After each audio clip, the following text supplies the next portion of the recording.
NASA coalition is dead.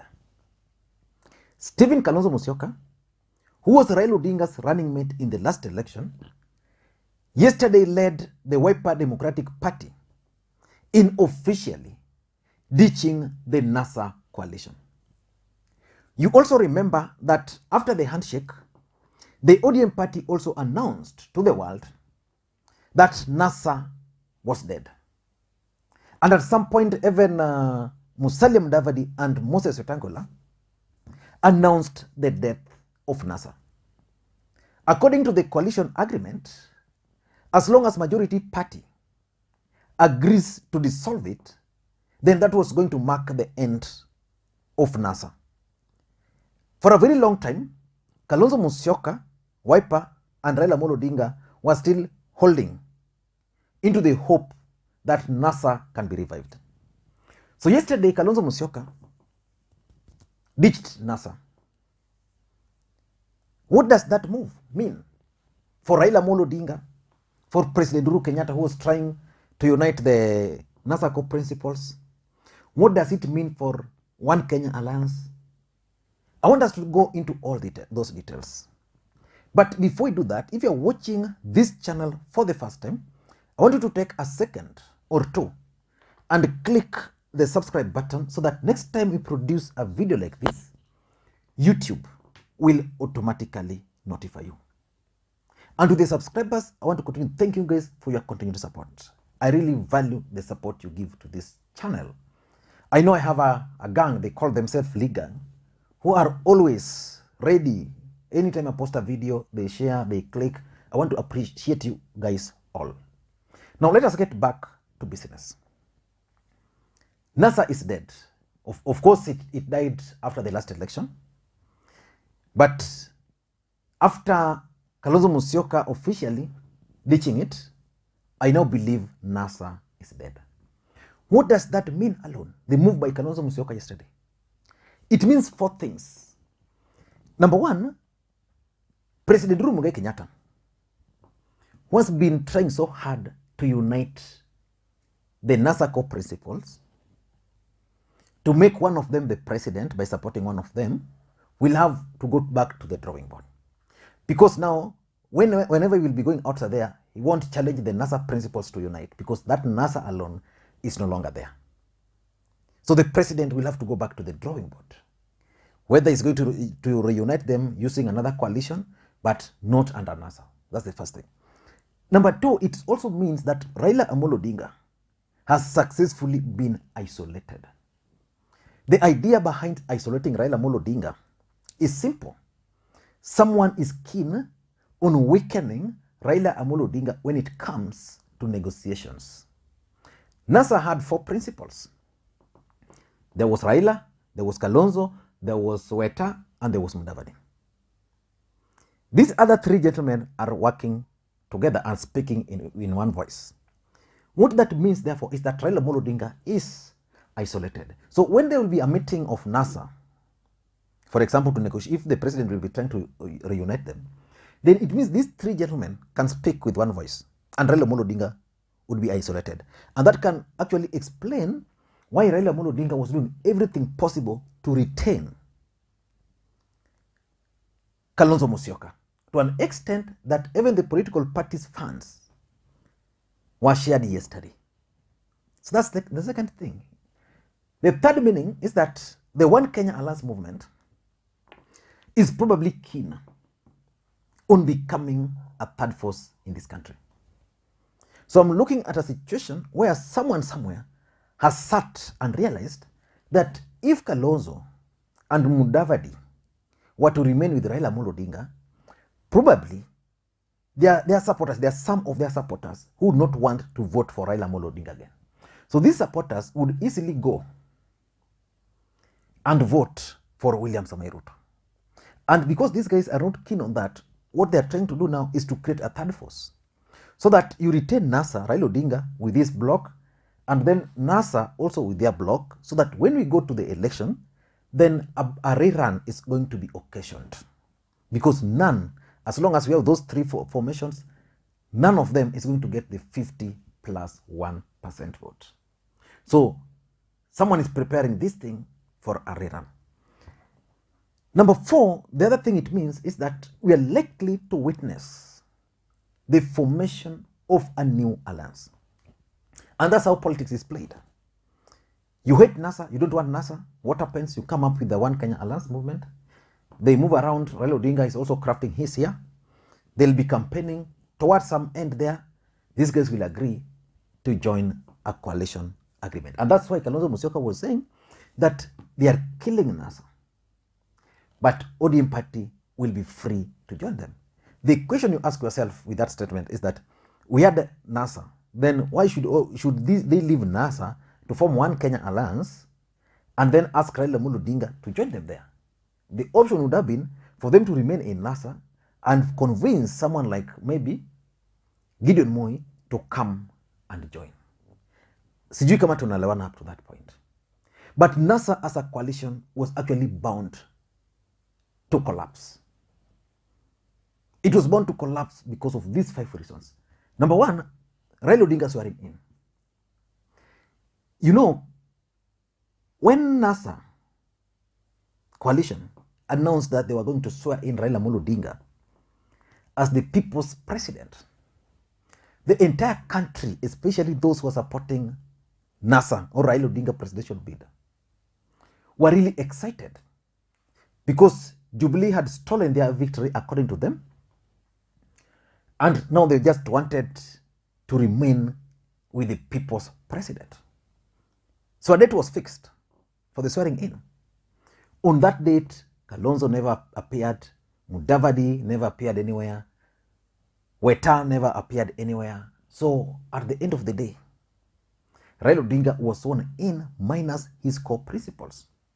Then they started giving us stories. The stories of German, Nigerian number, yeah, some of them saying their body is not meant for sales. Some saying, oh, you know, it was not a good thing having been a diplomat. It was going to interfere with my reputation internationally. So they chickened on. They chickened out. That marked the end of NASA. And after that event, Raila Odinga also started saying certain things. Mudavadi started saying certain things. That, you know, Raila Odinga and the handshake, they started negotiating even before the elections. You know, Kalonzo Musyoka started saying certain things. So ultimately, that swearing in marked the end of NASA coalition. The second thing why it had to collapse was the handshake. The handshake between President Uhuru Kenyatta and Raila Odinga in March of 2018 actually changed the political landscape in this country completely. President Uhuru Kenyatta went into that handshake without the Deputy President, William Ruto. Raila Odinga entered into that handshake without his NASA core principles. Then it became very clear as the handshake was taking shape that people were being sidelined. William Ruto was being sidelined in Jubilee.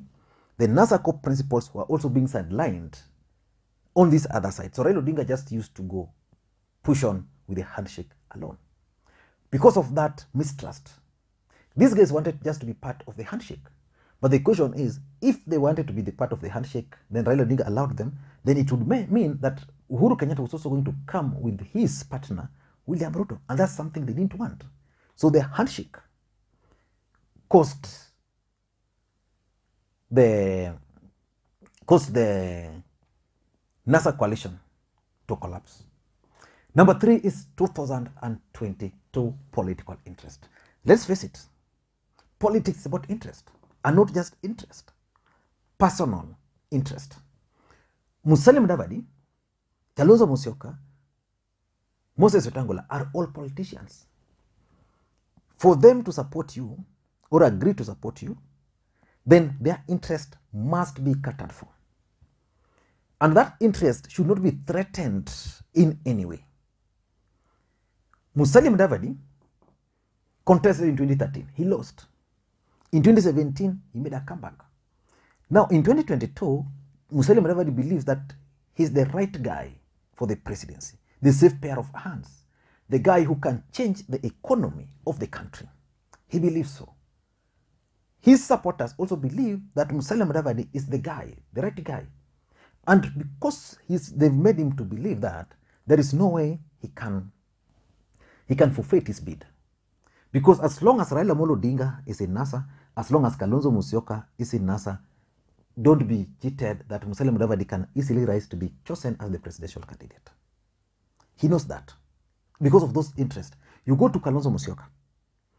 Kalonzo Musyoka would have wanted a situation where he is supported. But Kalonzo Musyoka is seeing Raila Odinga making another stab at the presidency. Which means, therefore, that there is no way Musalia Mudavadi, Raila Odinga can allow him. Raila Odinga can decide to team up with Musalia Mudavadi and Kalonzo Musyoka will be out. Raila Odinga can decide to get a running mate from the largest Mount Kenya region. So for Kalonzo to also remain relevant, politically speaking, he needs to either be in a camp where they are sure, and he can convince these people that now this camp we are sure of the presidency, even if I'm the running mate, then you are fine. Or he must be on the ballot so that he can still have his party called the Wiper Party. Because of those personal interests, again, even their allies, Musalia Mudavadi allies in Kakamega, Cleophas Malala, talk of who, they would want a situation where Musalia Mudavadi is a presidential candidate. And the moment Musalia Mudavadi is a presidential candidate, they are sorted. Number 4 is the deep state. Deep state also caused the collapse of NASA. I've always told you guys how the deep state is divided around the president. There are actually 4 camps. There are those for Raila. There are those, once Ruto, they've been subdued. There are those who believe that one of them should be. Then there are those who want a compromise candidate. So the people who want a compromise candidate around President Uhuru Kenyatta are the one pushing for Musalia Mudavadi. They're telling Musalia Mudavadi, push, push, push. Some of them are telling Kalonzo that get out of Raila Odinga. Get out of that shadow contest. We are going to support you. And then there are those who are supporting Raila Odinga. They are also stuck with Raila Odinga. And because sometimes, like for example, if you know 3 close allies of the president, one goes to Kalonzo, one goes to Raila, the other one goes to the other guy, then you are convinced that this is actually the truth. Kalonzo Musyoka is receiving serious support from the larger Mount Kenya region, especially the governors. Why? Because of Kimemia. For those who remember, Kimemia was the head of public service during Kibaki era, and it's the one who was actually pushing for Kibaki to endorse Musalia Mudavadi at that time. So because they are pushing left, right, and center internally inside there, the deep state, each one of these guys are believing that they can be the presidential candidate. So because of that, none of them is willing to sacrifice. And lastly, is the political parties fund. Actually, this is the main reason why NASA has collapsed. And I think Raila Odinga is also not getting, in my view, the right advice. Now, Raila Odinga and the ODM party, through Edwin Sifuna, announced to the entire country in broad daylight that the political parties' funds they received was because of the number of members of parliament, senators, and MCs they got, and even the governors, that it was not based on the presidential results. And that because of the presidential results, because the presidential results were never available, it meant, therefore, that that share did not come. So if I were Raila Odinga, I would have stuck by that, so that you don't come out again and give Kalonzo 170, Mudavadi 120 million, Weta 100 million. Then questions about integrity is going to be raised. He should have stuck by that and then probably call Kalonzo, then tell Kalonzo, because of the legal challenges, I can't give you the money from the political parties funds, but I'm going to give you 100 million from my money, because Raila has that money. He can give. Because in between 2013 and 2017, that's what we used to do. ODM and Raila used to fund to run Ford Kenya and Wiper. Now he has made that mistake. And because these guys made noise, it means the money came because of that noise. It's 3 years. These guys started receiving this money a long time ago. So that political party's funds is also a major contributor to the collapse of NASA. I don't know what you think. I'm going to do another video later today, and I'll want you guys to take your time and watch it. Thank you guys, and may you have a good day. Bye-bye.